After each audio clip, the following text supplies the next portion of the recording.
Les élèves de la classe première en bac pro prothèse dentaire du lycée des Savarières accueillent ce matin Elisabeth Lebeau. Pour aborder l'esprit d'entreprendre, elle a choisi de leur donner la parole. Mais je vais vous distribuer un petit papier et vous allez me noter rapidement qu'est-ce que ça veut dire pour vous entreprendre. Réaliser.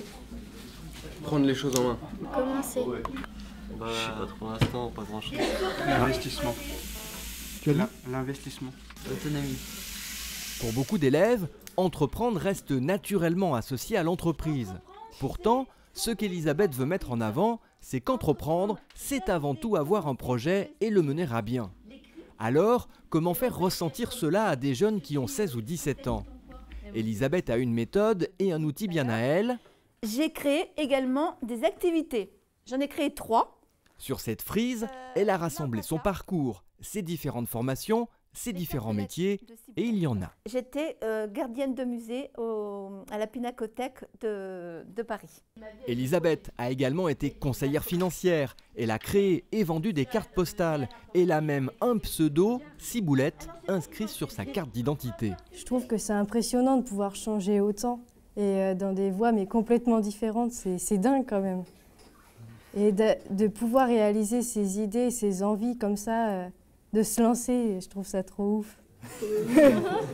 On n'enseigne pas que la vie n'est pas linéaire, qu'on peut faire des essais, des erreurs, et que le tout c'est d'essayer. Mais je pense que c'est la vie moderne aujourd'hui. Faire sa carrière uniquement dans une entreprise, c'est plus du domaine de la réalité.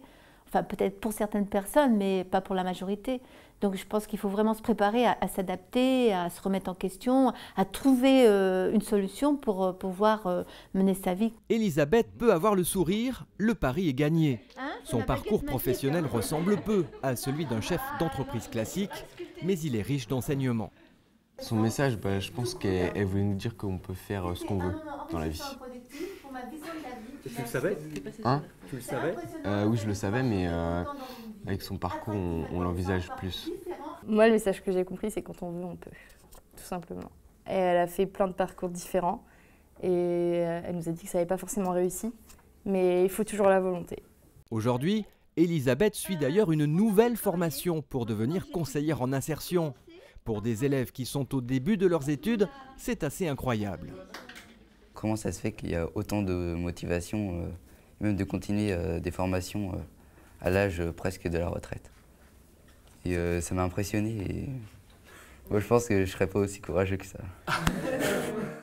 Est-ce que ces 2 heures d'échange auront insufflé à ces jeunes la volonté et l'énergie nécessaires pour entreprendre? En tout cas, ils peuvent désormais y réfléchir. Et pour certains, comme Anne, qui a 15 ans et qui a déjà des projets personnels, cette rencontre l'a confortée dans l'idée que pour réussir, il faut être persévérant. J'ai comme projet d'apprendre des langues, etc. J'ai plein de choses comme ça.